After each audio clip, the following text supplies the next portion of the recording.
Chers amis, bonjour et je suis heureux de vous retrouver ce matin pour notre temps de réflexion matinale. Je vous invite sans tarder à lire avec moi les livres de la Genèse. Au premier chapitre de la Genèse, on va lire les 10 premiers versets et nous allons trouver quelle est la pensée de Dieu dans tout cela. Au commencement, Dieu créa les cieux et la terre. La terre était informe et vide. Il y avait des ténèbres sur la surface de l'abîme. Et l'Esprit de Dieu s'est mouvé au-dessus des eaux. Dieu dit que la lumière soit, et la lumière fut. Dieu vit que la lumière était bonne. Dieu sépara la lumière d'avec les ténèbres. Dieu appela la lumière jour, et il appela les ténèbres nuit. Ainsi, il y eut un soir, il y eut un matin. Ce fut le premier jour. Dieu dit qu'il y ait une étendue entre les eaux et qu'elle sépare les eaux avec les eaux. Et Dieu fit l'étendue, et il sépara les eaux qui sont au-dessus de l'étendue d'avec les eaux qui sont au-dessus de l'étendue. Et cela fut ainsi. Dieu appela l'étendue ciel. Ainsi il y eut un soir, il y eut un matin, ce fut le second jour. Dieu dit que les eaux qui sont au-dessus du ciel se rassemblent en un seul lieu et que les secs paraissent. Et cela fut ainsi. Dieu appela les secs terre et il appela la main des eaux mer. Dieu vit que cela était bon. Amen. J'aimerais juste souligner que dès que nous commençons à lire les textes bibliques, nous voyons au premier verset, on nous dit « Au commencement, Dieu créa les cieux et la terre ». La terre était informe et vide. En hébreu, on parle des tohu-bohu, on parle des sens dessus-dessous. Il y avait un chaos total. Et dans ces chaos, quels étaient les éléments du chaos? Les éléments du chaos, on les trouve au verset 2. On nous parle des ténèbres, on nous parle de l'abîme sur la surface du sol ou bien des eaux qui couvrent la surface des eaux. Et on nous parle de l'Esprit de Dieu qui planait au-dessus des eaux. Donc, il y a les ténèbres, l'eau, les eaux, et puis l'Esprit de Dieu qui est au-dessus. C'est comme si l'Esprit de Dieu dominait les chaos. Il n'est pas dans les chaos, mais il est au-dessus du chaos. Et ça, c'est quelque chose qui est intéressant à voir et à lire.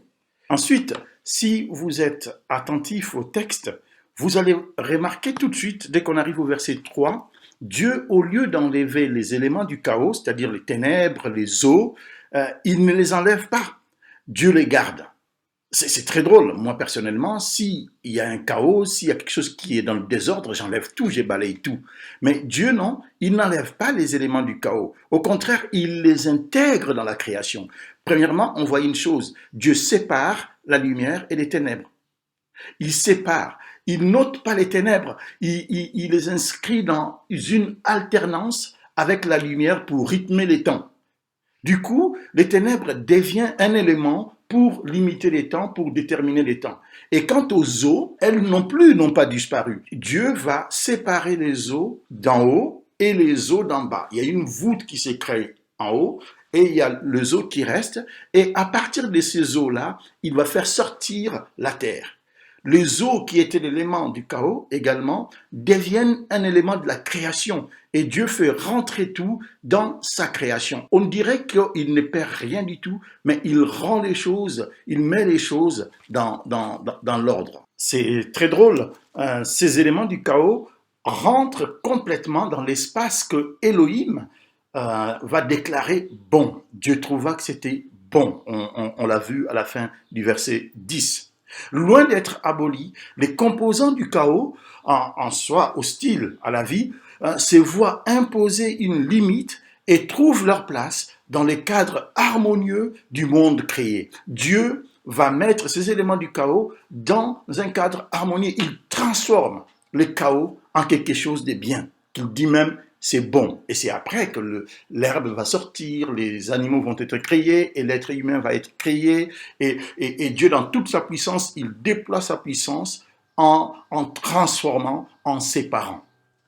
Notre Dieu est celui qui transforme les mal en bien. Et c'est ça ce que nous voyons. Les éléments du chaos deviennent des bonnes choses. Dieu est celui qui peut transformer des choses que nous n'imaginons même pas transformables. et que ces choses-là peuvent devenir de bonnes choses même. Dieu est celui qui peut transformer moi qui étais pécheur et faire de moi une personne qui aime Dieu, qui aime les autres. C'est la transformation que Dieu fait. Le Dieu de la création est un Dieu qui transforme. Et que ce Dieu-là, ce matin, transforme nos vies.